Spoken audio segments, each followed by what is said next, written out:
Hello. It's been a while since I made one of these. I've decided to make one today because of the very sad news that the famous and much beloved actor Robin Williams has allegedly committed suicide, and I'm in shock, as I'm sure a lot of you are.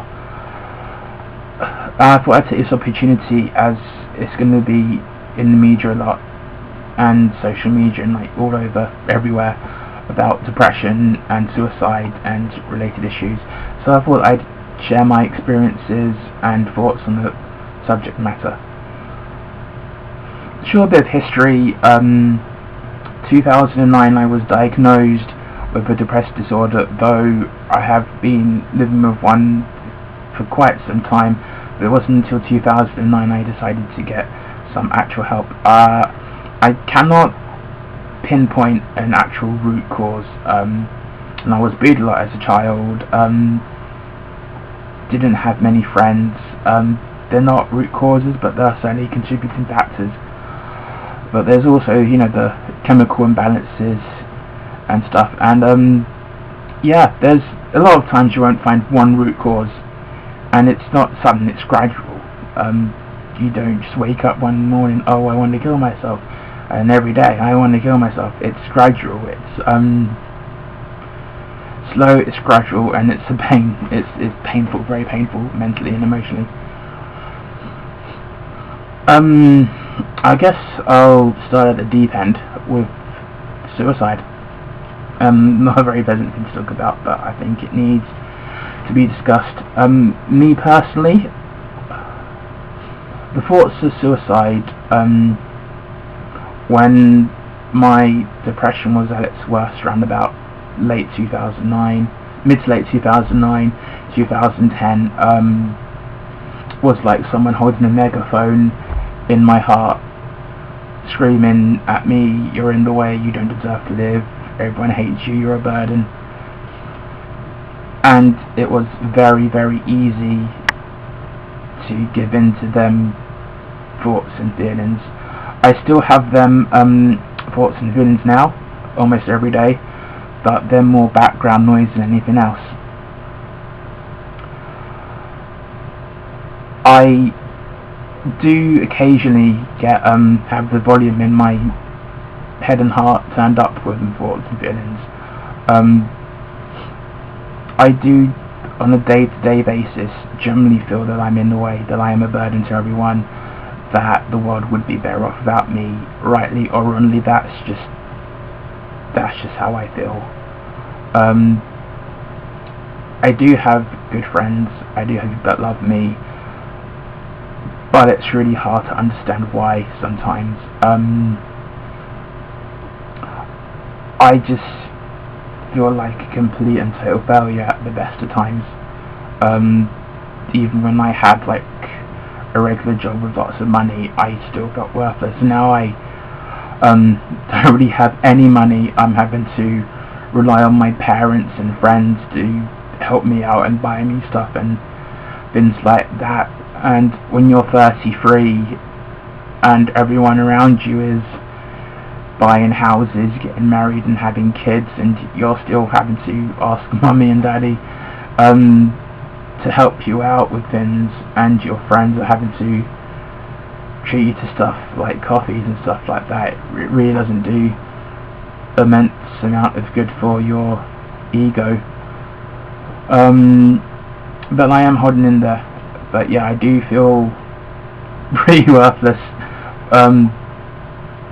More so these past few days and weeks, more than I have for quite some time. But the background noise of suicidal thoughts actually hasn't been that bad. I own it a lot to the gym. I go to the gym a lot. Weightlifting, one for the ladies, go on, muscles, see that, definition, yeah? Weightlifting helps a lot. It helps with chemicals on my body, testosterone boost, I get the muscles, I get the feeling really powerful, and it helps keep the background noise down, or more accurately, it creates a noise in my head and my heart louder than the voices, or not voices, that sounds bad, and then the thoughts telling me to end it all. But I'm days where it is really loud, still, sometimes multiple times a day, just from the inside screaming, it isn't worth it, you're not worth it, you're just a nail once away, it'll be better for everyone if you're dead. No matter how much I'm told that these thoughts are wrong, these feelings are wrong, try telling my heart that, try telling these feelings that, I try telling these feelings that, oh, this doesn't sound quite more, but I've come to terms with the fact that maybe one day the background noise will become too loud to ignore, and I can only hope and pray when that happens that I'm either around the right people, or I find the strength internally to not do something really stupid. And so yeah, I'm not saying that's what Robin Williams went through. This is just, I can't even imagine what he's gone through. What I can say is that no matter how much money, how successful you have, even though I'm not very successful and I have no money, it doesn't make a difference. It's an illness. The same way cancer, the same way asthma, heart attacks, the flu, that me and my friends, we call, when we having moments of bad depression, head flu. They don't know your social standing. They don't care about how many friends you have, how loved you are. It's a disease. It's an illness.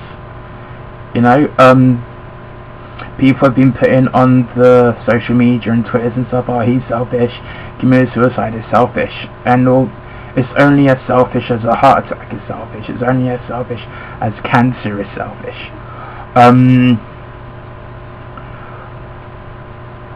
The actual act of taking your own life is never a good idea. Read my lips. It is never a good idea. If you're thinking about it, don't do it. Which is easier said than done at the time, because when it happens, it's an illness. Do whatever you can to stay alive, but I wouldn't jump on the thought train that says people that do are selfish. They're not selfish. It's a disease. It's an illness. And I guess saying don't do it is kind of redundant. I'd say get help. If you can get help, speak to someone. And if you know someone that's like that, someone who goes through that, give them a hug, treat them to a coffee, tell them you love them, take them out to a park, ring them, text them, send them a message, let them know you care, let them know that you love them. They might not believe you, they'll probably throw it back in your face, but you never know deep down inside how much that could really, really touch them and could stop them from doing something that's really silly. And it is silly, it is a stupid thing to do, but some stupid things and silly things happen and it's beyond our control. But it's the action that's silly and stupid, not the person. Make a distinction there. The action, the act is stupid, not the person doing it. Okay? Difference between action and person. Someone can make a stupid argument, it doesn't mean they're stupid. Someone could say something sexist or racist, it doesn't mean they're sexist or racist for saying it. Just to make that clear. Good. But yeah, when it comes to interacting with someone that has a mental health disorder, for me at least, well, first I'd like to apologise to anyone that has looked at me, caught me looking at them, and I stay silent. It's a little thing called social anxiety. Maybe you've heard of it. Yeah, I'm scared of you. I'm really, really scared of you. Some people I'm not scared of, but if I look at you and I haven't spoken to you and I freaked you out, chances are I'm really, really scared of you, and I really do want to talk to you. I want to be your friend. I want to be friendly. I want us to get along. I really, really do. But I'm scared of you, and I'm too scared to talk to you because I'm afraid that I'll say something really stupid or say things in a stupid way, which all the time does happen because I'm so afraid of not doing it and end up doing it. And then I walk away thinking that you hate me because you didn't talk to me when it was me that didn't talk to you, and I feel even bad about myself, even more worthless, or even more in a way. So yeah, a vicious cycle. Oh, I can't win, but I will win, hopefully. So yeah, even if someone does act a bit weird, or if they are a bit quiet to you, or if they do sit at the back of church, their arms folded, they look like they've got like police tape wrapped around them saying do not approach this person, scary, approach them anyway. The worst they could do is try to beat you up. But yeah, just, you know, you can be civil. Yeah, and I'd like to apologise if I am overly weird or if I freak anyone out. I'm sorry. I freak myself out more than I freak you out. I scare myself more than I scare you, and I hate myself more than anyone could possibly hate me. And that's the truth. So yeah, if you know anyone who is lonely, it's quiet, they keep themselves to themselves, sometimes it is because they just got their own company, they probably don't like you, but a lot of the times it's good just to talk to them, get to know them. Don't speak down to them, watch your tone. Don't speak to someone like they're an idiot. Because someone is quiet, it doesn't mean they're stupid. It often could mean that they've got so much going on in their mind that it doesn't process properly, okay? So don't speak down. And also, if you do plan or do promise to meet up with someone and you want to buy them a coffee or meet up down the park and talk, have a chat, make sure you turn up and stick to your word, okay? It's always bad not to keep your word with meeting up with someone, okay? It's always bad. You should always keep your word. But if you've made a promise to someone and they have a mental health problem, then you should really, really make sure you go through with your word, because they could be desperately looking forward to and relying on the company that you offered, and when you take that away, especially like if it's in like the last hour or something, you could really affect them really badly. You have no idea how bad rejection gets to you when you have a depressed disorder. Rejection and being let down, it cuts deeply. It cuts really deeply at the best of times. So yeah, I guess I should give another shout out, like I do, about Hope is Possible. Why Hope is Possible? Why not just call it Hope? I guess I should explain. Because, like I said about letting people down, I'm not comfortable with offering what I cannot deliver, and I don't want my organisation to offer what I don't think that isn't really possible for anyone to deliver. Hope is something obtained and is given over time. Hope is possible. We want to bring the possibility of hope. We want to bring the journey of hope. We want to facilitate the journey to hope. We want to, as an organisation, be that cup of coffee that is offered to someone that's alone. We want to be that conversation. We want to be there for people as sometimes when I'm down crying, I will just sit on the bench and I will feel like crying. I will feel when my eyes out, and all I've got is my pride, my dignity, and possibly LBC on the radio keeping me from crying or doing something really stupid in public. We want to be, whether it's a cafe, whether it's a sofa in a tent, we want to be there. We want to be a fort that people with anxiety sometimes have built for themselves in cushions and stuff, to be that safety just for that moment. And we want to be a voice as well for those with mental health difficulties. We want to be so much, and we won't be able to be any of them without help, and we need your help. We need reliable volunteers, we need people that are going to turn up to meetings, and we just need people that care. So yeah, that's about it from me. So final thoughts is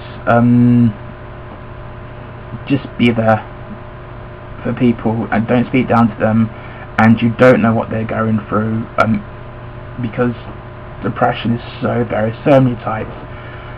It's as varied as fingerprints. So just be there for people, listen, and please, please, please, if you're going to say you'll be there, because broken words can lead to broken hearts, and for some of us, our hearts have been broken enough. So yeah, so take care and bye. Hope this video hasn't been too rubbish for you. Bye.